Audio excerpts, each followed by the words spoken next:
এই সাবধান, ওই যে বাঘ, এই যে জঙ্গলের এখানে বাঘ। এত কাছ থেকে কখনো বাঘ দেখিনি, আমি রীতিমতো ভয়ে কাঁপছি।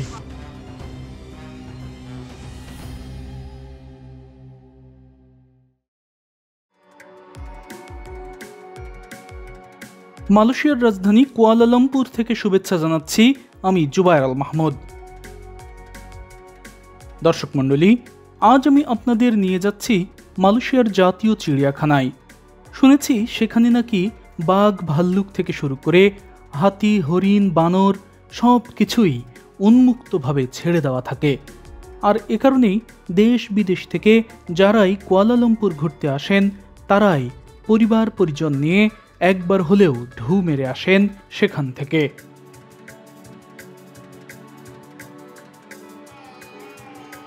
কুয়ালালামপুর সিটি সেন্টার থেকে চিড়িয়াখানার দূরত্ব মোটামুটি 20 কিলোমিটারের মতো, আর অবস্থান শহরের একেবারে বাহিরে। এ পথে যেতে যেতে কুয়ালালামপুর শহরের শেষাংশে এসেও দেখতে পাবেন সুরম্য সব অট্টালিকা, আর দেখতে পাবেন সাপের মতো ছড়িয়ে থাকা আঁকাবাঁকা ঢঙে তৈরি ফ্লাইওভার। পৃথিবীর অন্যতম ব্যস্ত শহর কুয়ালালামপুর। এই শহরে যানজট নিত্য সঙ্গী, আর সেই যানজট নিরসনের জন্য পুরো শহর তো বটেই, শহরের বাইরেও বহুদূর পর্যন্ত তৈরি করা হয়েছে এই ধরনের ফ্লাইওভার।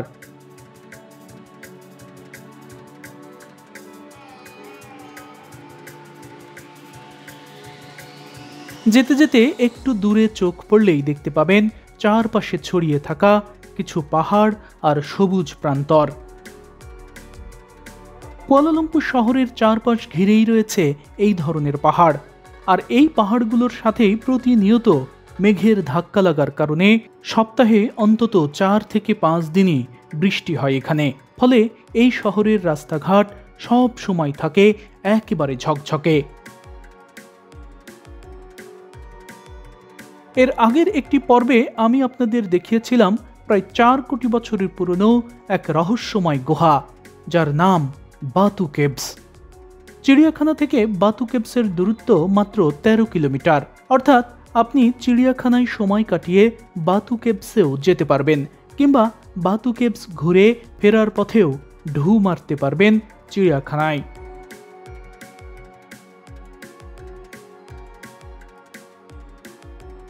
আমরা একটি গ্র্যাব কল করে এই গাড়ি ভাড়া করেছি, তাতে ভাড়া পড়েছে মোটামুটি 15 রিঙ্গিতের মতো।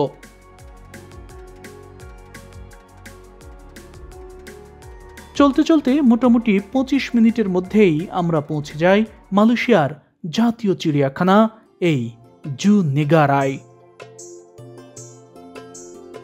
এখানকার এই প্রধান ফটক আমার কাছে দারুণ লেগেছে। এই ফটকের সামনে এলেই আপনি অনুভব করতে পারবেন ভেতরেই রয়েছে প্রাণী জগতের মধ্যে হারিয়ে যাওয়ার হাতছানি।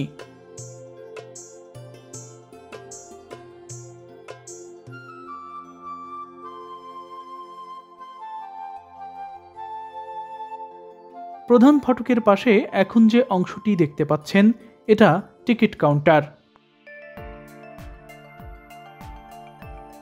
অনলাইন এবং অফলাইন, অর্থাৎ ক্রেডিট বা ডেবিট কার্ডের মাধ্যমে যেমন টিকিট কাটা যায়, তেমনি এখানে এসেও আপনি কাটতে পারবেন ভেতরে প্রবেশের টিকিট।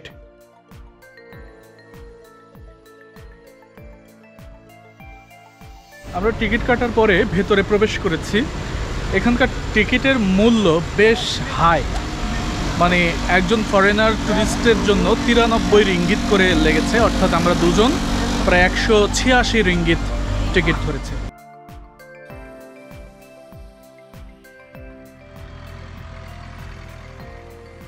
তবে বিদেশি হলেও এদেশে যারা কাজ করেন তাদের জন্য প্রবেশ মূল্য কিছুটা কম। আমি প্রবেশের সময় এবং ক্যাটাগরি সহ টিকিট মূল্যের বিস্তারিত ডিসক্রিপশন বক্সে লিখে দিয়েছি, দেখে নিতে পারেন। আমরা এখানে টিকিট কেটেছি যেটা, সেই টিকিট দিয়ে শুধুমাত্র ভেতরে প্রবেশের অনুমতি পেয়েছি। তো ভেতরে প্রবেশ করে হেঁটে হেঁটে দেখতে হবে। তবে যদি আমরা এই ধরনের গাড়ি যদি আমরা ইউজ করতে চাই তাহলে আলাদা টিকিট কাটতে হবে, এবং এই টিকিটের মূল্য মোটামুটি 200 রিঙ্গিত, মানে এক একজনের 200 রিঙ্গিত, তাহলে দুইজনের 400 রিঙ্গিত লাগবে। যে কারণে আমরা এটা অ্যাভয়েড করছি এবং আপনাদেরকেও অ্যাভয়েড করার জন্যই বলবো, কারণ এই গাড়ি আপনাকে মাঝখানের একটা নির্দিষ্ট জায়গায় নামিয়ে দেবে এবং সেখান থেকে কিন্তু আপনাকে হাঁটতেই হবে। তো আলটিমেটলি যেহেতু হেঁটেই দেখতে হবে, সুতরাং এই গাড়ির পেছনে অর্থ খরচ করার কোনো মানে হয় না।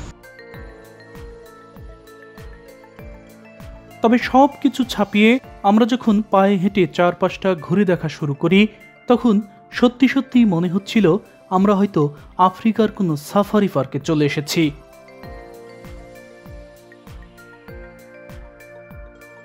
প্রাণীদের এমন খোলামেলা অবস্থান আর ঘোরাঘুরি দেখে দারুণ লাগছিল। তবে ভেতরে প্রবেশ করার পর শুরুতেই দেখতে পাবেন চাইল্ড ওয়ার্ল্ড, অর্থাৎ শিশুদের রাজ্য। আর এই রাজ্যে এরাই আপনাকে স্বাগত জানাবে। এগুলো হোয়াইট হ্যান্ডেড গিবন বা সাদা গিবন, অনেকে বানরও বলে। এগুলো বানরেরই জাত ভাই। এরা অত্যন্ত চতুর এবং বুদ্ধিমান প্রাণী। মানুষের মতোই এদেরও স্ত্রী রয়েছে, জোড়া বেঁধেই জীবনযাপন করে ওরা। তবে এদের পা থাকলেও ওরা হাঁটতে পারে না, হাত দিয়ে এভাবে ঝুলে ঝুলেই চলাফেরা করে তারা। আর এ কারণেই অনেকেই এদেরকে হাত গিবনও বলে। প্রকৃতির এই অদ্ভুত প্রাণীর সাথে পরিচয় করিয়ে দিতে শত শত বাবা মা তাদের সন্তানকে নিয়ে প্রতিনিয়ত হাজির হন এখানে।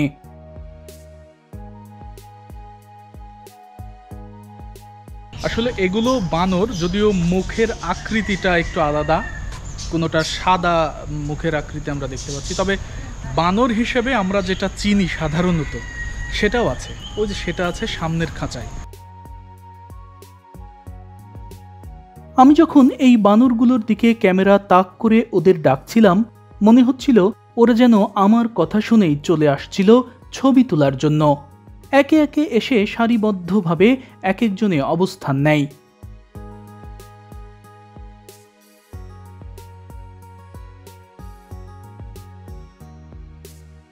তবে আর একটু সামনে এগিয়ে যেতেই চোখে পড়ে বিড়ালের মতোই এক অদ্ভুত প্রাণী। তবে এগুলো দেখতে বিড়ালের মতো মনে হলেও আসলে এরা বিড়াল নয়, এরা রাবড লেমুর। গোটা দুনিয়ায় এদের শুধুমাত্র মাদাগাস্কারের পূর্ব রেইন ফরেস্টেই পাওয়া যায়।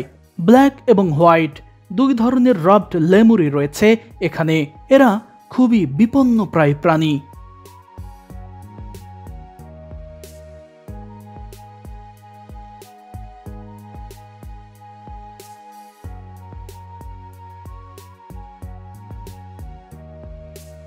এছাড়াও এখানে রয়েছে শতাধিক গিনিপিগ।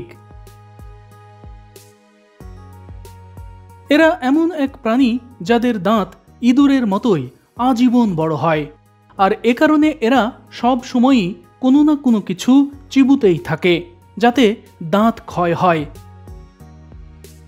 তবে এদের পা 4টি হলেও সামনের পায়ে থাকে 4টি আঙুল আর পেছনে থাকে 3টি।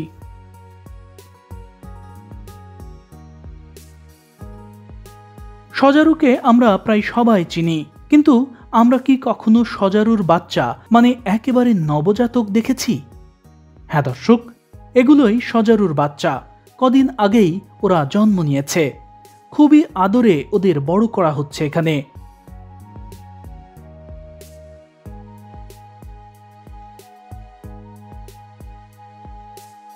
শুধু এগুলোই নয়, এখানে আপনাকে দারুণভাবে আনন্দ দেবে এই পাখিগুলোও। এটা নীল ম্যাকাও, হলুদ ম্যাকাও রয়েছে এখানে। এরা টিয়া পাখির প্রজাতি, তাই ম্যাকাওয়ের দলের সাথে টিয়াও রয়েছে এখানে।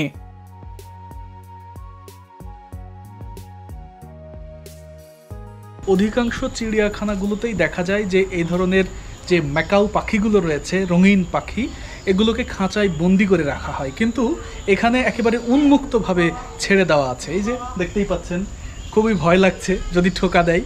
আর শুধু এই পাখিটিই নয়, এই যে এই পাশে রয়েছে দারুণ সব টিয়া পাখি। এখানকার এই হলুদ রঙের পাখিটি আপনার মন চুরি করে নেওয়ার জন্য যথেষ্ট। এগুলো এক একটি এত সুন্দর।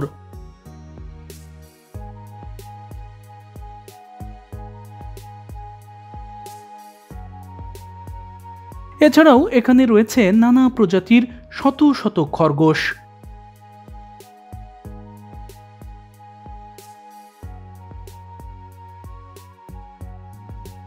এখান থেকে আরেকটু সামনে আগাতেই চোখে পড়ল দারুণ দুটি ঘোড়া। খুবই ছোট আকারের এই ঘোড়ার নাম পনি। স্কটল্যান্ড এবং ভারতের মণিপুর রাজ্যে এদের সবচেয়ে বেশি দেখা যায়। এরা আকারে গরুর বাছুরের সমান হয়ে থাকে, তবে এদের কেশ বেশ ঘন আর লম্বা।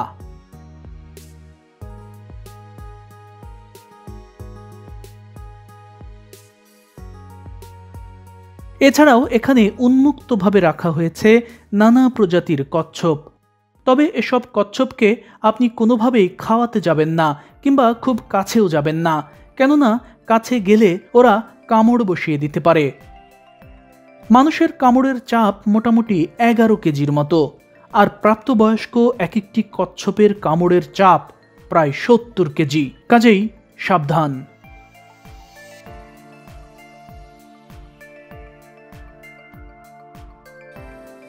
এখান থেকে বেরিয়ে 2 কদম সামনে এগিয়ে যেতেই চোখে পড়ে খাঁচাই বন্দি ভোঁদড়।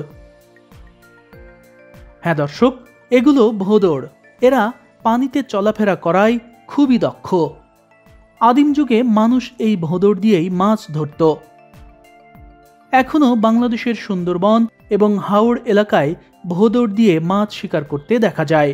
তবে এই পাখিটির নাম কি তা আমি বলছি না, এটা আপনারাই বলুন, কারণ এটি আমাদের সকলেরই খুবই পরিচিত।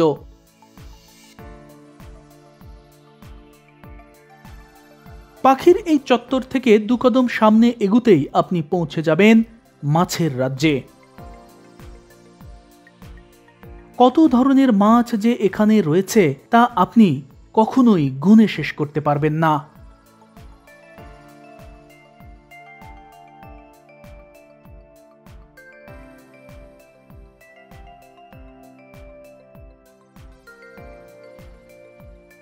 এই জায়গাটিতে আসলে আপনার কাছে মনে হবে যে আপনি সমুদ্র তলে চলে গেছেন, কারণ সমুদ্রের নিচে মাছদের যে অবস্থান থাকে, কোন মাছ কিভাবে থাকে, সব কিছু এখানে দৃশ্যমান করা হয়েছে কৃত্রিমভাবে।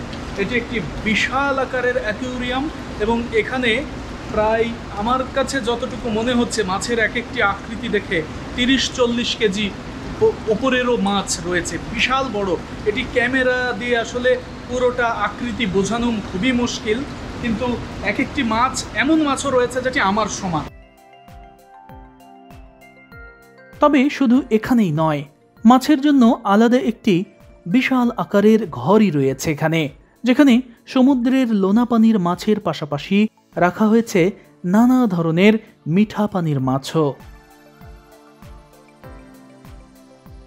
এখানকার এই হাজার হাজার মাছগুলো দেখে অনুভব করতে পারবেন যে আজ আপনি সত্যি সত্যিই কোনো এক মাছের রাজ্যেই ঢুকে পড়েছেন। বিশাল আকারের মাছগুলো আপনার হাতের কাছে এমনভাবে চলে আসবে, মনে হবে আপনি ওদের সাথেই ঘুরে বেড়াচ্ছেন জলের অতল গভীরে।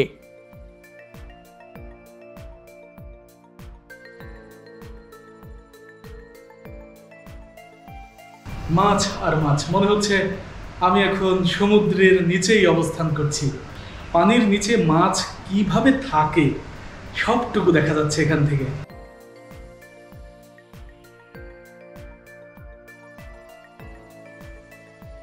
তবে এখান থেকে বাইরে বের হতেই চোখে পড়ল একটি স্কুল থেকে আসা শিশুর দলের প্রাণচঞ্চল উল্লাস। কল্পনার জগৎ থেকে বেরিয়ে তারা যেন আজ নতুন এক অভিযানে বের হয়েছে।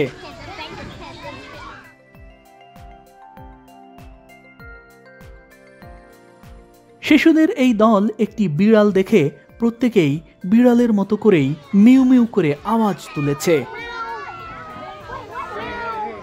শুধু মিউ মিউ শব্দই নয়, তারা যখন যেখানে যাচ্ছে তখন সেখানেই সেই প্রাণীকে কাছে ডাকছে। আসলে এটা শিশুদেরই রাজ্য।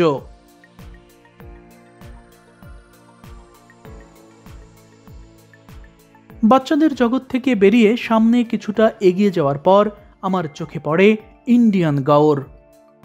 এই মহিষগুলোর কাঁধ এবং ঘাড় বেশ মোটা এবং উঁচু হয়ে থাকে, আর মাথায় থাকে দারুণভাবে বাঁকানো দুটো শিং। এদেরকে শান্ত স্বভাবের মনে হলেও যদি কাউকে এরা বিপদ মনে করে তাহলে এত আগ্রাসী হয় যে এদের ধারের কাছে যাওয়াও হয়ে যায় খুবই বিপজ্জনক।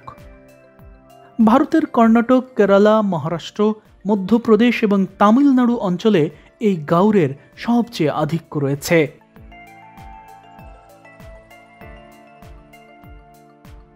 মালয়েশিয়ার এই চিড়িয়াখানা ব্যাপকভাবে সমৃদ্ধ। এখানে শুধু প্রাণীকুলই নয়, এখানকার ছিমছাম নিরিবিলি পরিবেশও আপনাকে দারুণভাবে মুগ্ধ করবে। ইচ্ছে করবে একান্তে নিজের মতো করে কিছুটা সময় কাটিয়ে যেতে। চারপাশটা একেবারে ঝকঝকে তকতকে, সবুজে ঘেরা, ছিমছাম ছায়াময়। পুরো এই চিড়িয়াখানায় এভাবেই আপনাকে পায়ে হেঁটে হেঁটেই সব কিছু দেখতে হবে। প্রচুর হাঁটতে হবে, আর হাঁটার ফাঁকে ফাঁকেই দেখতে পাবেন নানান সব প্রাণী আর পাখির দল।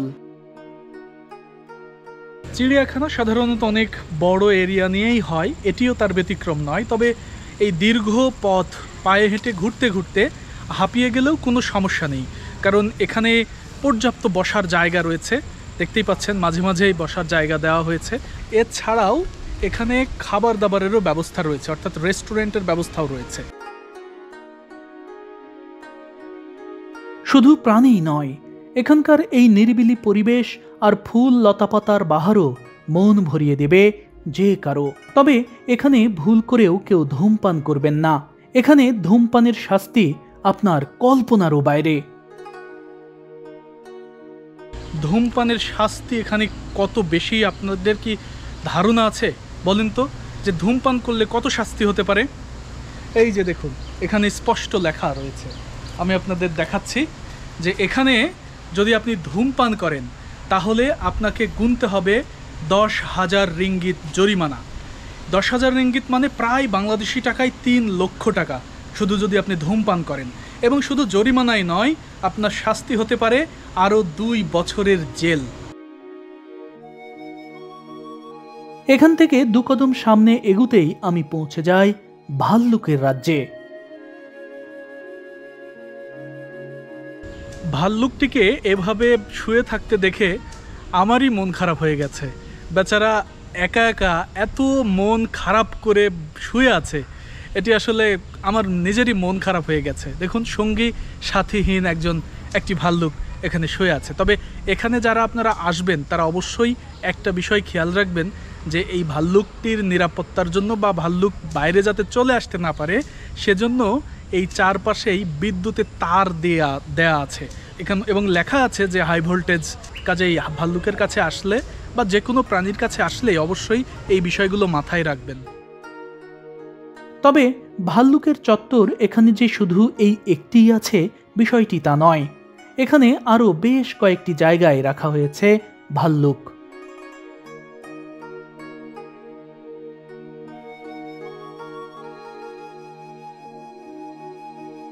পর্দায় এখন যে প্রাণীটি দেখতে পাচ্ছেন এটা মালায়ান তাপির। এগুলোকে দূর থেকে দেখলে শূকরের মতো মনে হয়, তবে কাছে এলে দেখতে পাবেন এর নাক এবং মুখের গঠন অনেকটাই হাতির শুঁড়ের মতো কিছুটা মোচড়ানো। মালায়ান তাপির আপনি এর আগে কখনো দেখেছেন কিনা তা অবশ্যই কমেন্টে জানাবেন।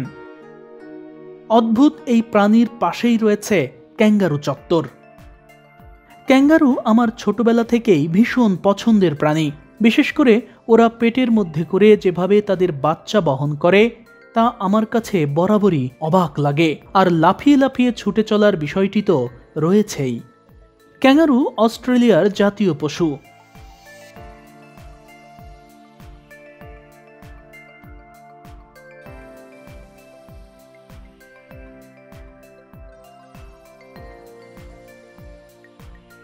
এগুলো প্যাটাগোনিয়ান মারা ইঁদুর প্রজাতির প্রাণী।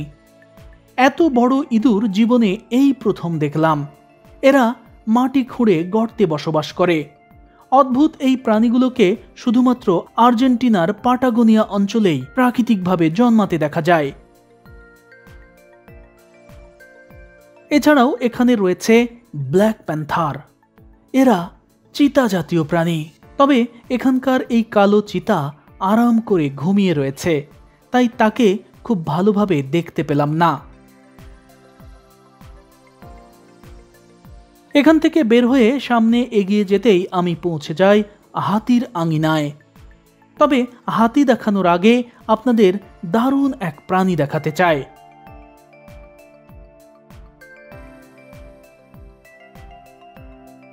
পর্দায় দূরে যে প্রাণীগুলো দেখতে পাচ্ছেন এগুলো গরু, কিন্তু এই গরুগুলো আমাদের দেশের সাধারণ গরুর মতো নয়, এগুলো বন্য ষাঁড়। মালয়েশিয়ানরা এগুলোকে গরু বলেন না, বলেন বানটেং। মালয়েশিয়া ছাড়াও এদের মূল আবাস রয়েছে ইন্দোনেশিয়া, থাইল্যান্ড, কম্বোডিয়া এবং মিয়ানমারে। তবে এখানে যে হাতিগুলো রয়েছে সেগুলোর আলাদা আলাদা নাম রয়েছে, যেমন কোনোটির নাম সিটি, কোনোটির নাম র্যাম্বো, কিন্তু দর্শনার্থীরা এ নামে ডাকলে তারা সাড়া দেয় না। এই র্যাম্বো, সিটি, একটু এদিকে তাকা না ভাই।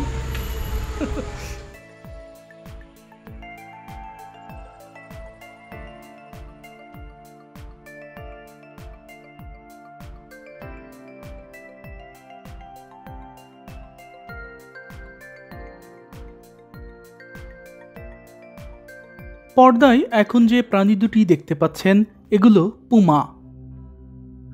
দেখতে অনেকটা বিড়ালের মতো মনে হলেও এরা আসলে চিতাবাঘের জাত ভাই। এরা নিশাচর। কানাডা থেকে শুরু করে চিলি, এমনকি আর্জেন্টিনা পর্যন্ত, অর্থাৎ পুরো উত্তর এবং দক্ষিণ আমেরিকা জুড়েই রয়েছে এদের আধিক্য।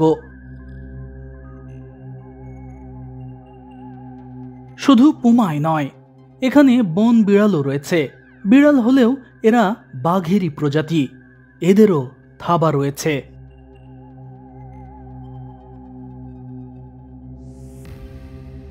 তবে শুয়ে থাকা এই প্রাণীটিকে বাঘের মতো মনে হলেও এটি আসলে বাঘ নয়, এটি হায়না।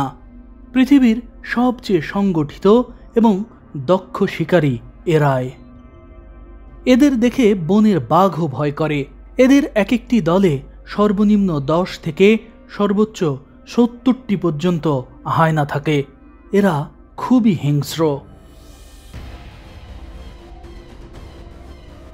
তবে জঙ্গলের মধ্যেও এখানে এই ধরনের দারুণ কিছু জায়গাও রয়েছে, যেখানে দাঁড়িয়ে আপনি উট পাখির সাথে গল্প করতে পারবেন।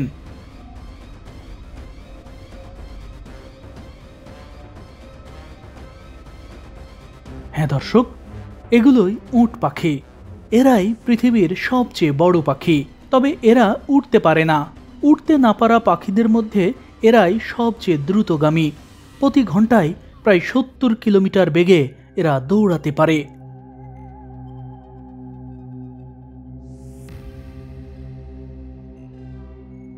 তবে এখান থেকে বের হয়ে পথেই রয়্যাল বেঙ্গল টাইগারের ছবি দেখেই বুঝতে পারবেন যে আপনি এখন বাঘের রাজ্যে প্রবেশ করেছেন। এটা চিতার আখড়া। এখানে ওই রাজা। চিতাকে বলা হয় দুনিয়ার সবচেয়ে দ্রুত গতির প্রাণী। এরা ঘন্টায় 112 কিলোমিটার বেগে দৌড়াতে পারে। শুধু তাই নয়, এরা মাত্র 3 সেকেন্ডের মধ্যেই দৌড়ানোর গতি 100 কিলোমিটারে পৌঁছাতে পারে। তবে এরা একটানা 30 সেকেন্ডের বেশি দৌড়াতে পারে না।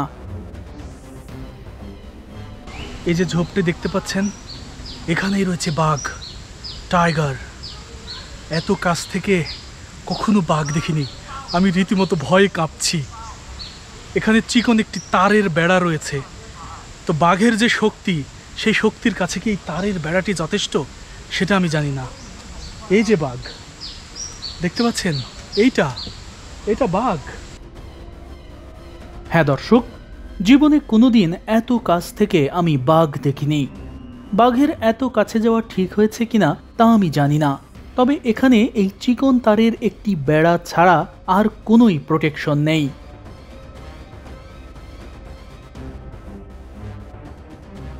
আসলে আমি টিভিতে বাঘকে গাছের মগডাল পর্যন্ত উঠতে দেখেছি, তাই এখানে এসে বারবার ওটাই মনে হচ্ছিল যে এরা যদি এই তার বেয়ে ওপরে ওঠে মুক্ত হয়ে যায় তখন আমার কি হবে, তাহলে তো আর রক্ষা নেই। হ্যাঁ দর্শক, এই বিষয়গুলো অবশ্যই আপনাকে ভাবাবে। এখানে একটি দুটি নয়, অনেকগুলো বাঘ রয়েছে। বাঘের যতগুলো প্রজাতি রয়েছে তার প্রায় সবই আছে এখানে।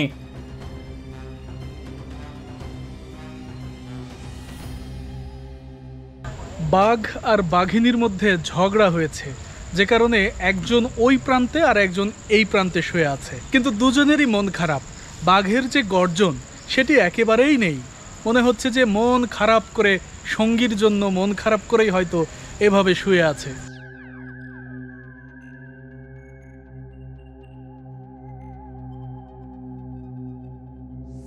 তবে এখান থেকে আমি যখন বেঙ্গল টাইগারের ডেরায় পৌঁছালাম তখন আরো ভয় পেয়েছি। দর্শক দেখুন, রয়্যাল বেঙ্গল টাইগার শুয়ে আছে, তবে ওরা লাফ দিয়ে এই পাশে চলে আসবে না তো? দেখুন এই দেয়ালটি কতটা নিচু, যদিও ওই পাশে পানি রয়েছে, কিন্তু সুন্দরবনে তো দেখেছি যে বাঘ কাদা পানি টপকেই তো চলাফেরা করে, তো এখানে আসবে কিনা তা বুঝতে পারছি না। তবে বিষয়টি অবশ্যই আমার ভয় জাগাচ্ছে।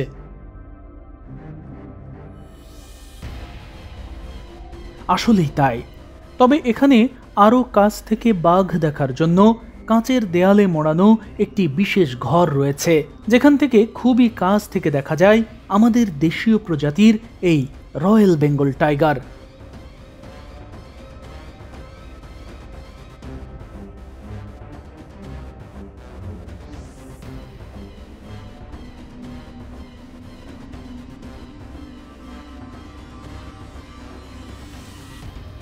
বাঘের ডেরা থেকে বের হয়ে সামনে দুকদম আগালেই আপনি পৌঁছে যাবেন বনের রাজা সিংহের রাজ্যে। তবে এখানে আমি যখন আসি তখনও সিংহ মামার ঘুম ভাঙেনি। তবে এখান থেকে একটু দূরে তাকিয়েই দেখতে পেয়েছি উঁচু গলায় দাঁড়িয়ে থাকা অপার সৌন্দর্যে ঘেরা প্রাণী জিরাফ। জিরাফ হলো পৃথিবীর সবচেয়ে লম্বা প্রাণী। লম্বা গলা, দীর্ঘ পা, সারা শরীরে মোহনীয়তায় ভরা, শান্ত আর কৌতূহলী দৃষ্টির প্রাণী জিরাফ। এরা আফ্রিকার আদি বাসিন্দা।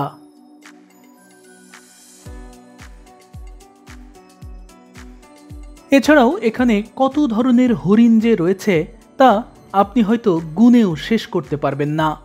হরিণগুলোকে খুব কাছ থেকে দেখারও সুযোগ রয়েছে এখানে।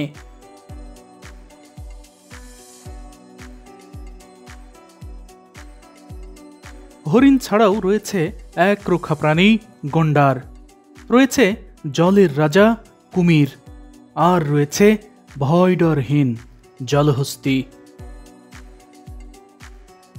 এগুলো ছাড়াও রয়েছে নানা ধরনের পশু আর পাখি। তবে আপনার চোখ যখন পেখম মেলা ময়ূরের দিকে পড়বে তখন তো পুলকিত হয়ে যাবেন।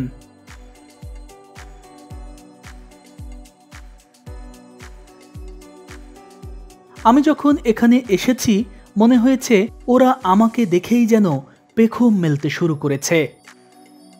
এরকম অবস্থা কি কখনো দেখেছেন? দেখেন আমি যেদিকে ঘুরছি ও সেদিকে ঘুরছে, কি দারুণ একটা অনুভূতি। এরকম পেখম মেলা ময়ূর এত কাছ থেকে এই যে স্পর্শও করছি তার ডানা, কি সুন্দর দেখেছেন, যে সে কিছুই বলছে না, মনে হচ্ছে এটি আমার বহুদিনের পোষা ময়ূর, এরকম মনে হচ্ছে। কি সুন্দর, একেবারে পেখম মেলে আছে যেন আমার জন্যই, ভিডিও ধারণের জন্যই। হ্যাঁ দর্শক, এ এক দারুণ অনুভূতি যা আমি কোনোভাবেই ভাষায় প্রকাশ করতে পারবো না। পেখম মেলা ময়ূর আমার কত যে পছন্দের তা হয়তো আপনাদের বলে বোঝাতে পারবো না। এখানকার যে ময়ূরগুলোর গায়ে পাখা বেশি রয়েছে সেগুলো যখন পেখম মেলছিল তখন শুধু তাকিয়ে থাকতে ইচ্ছে করছিল তাদের দিকে। কি অসাধারণ!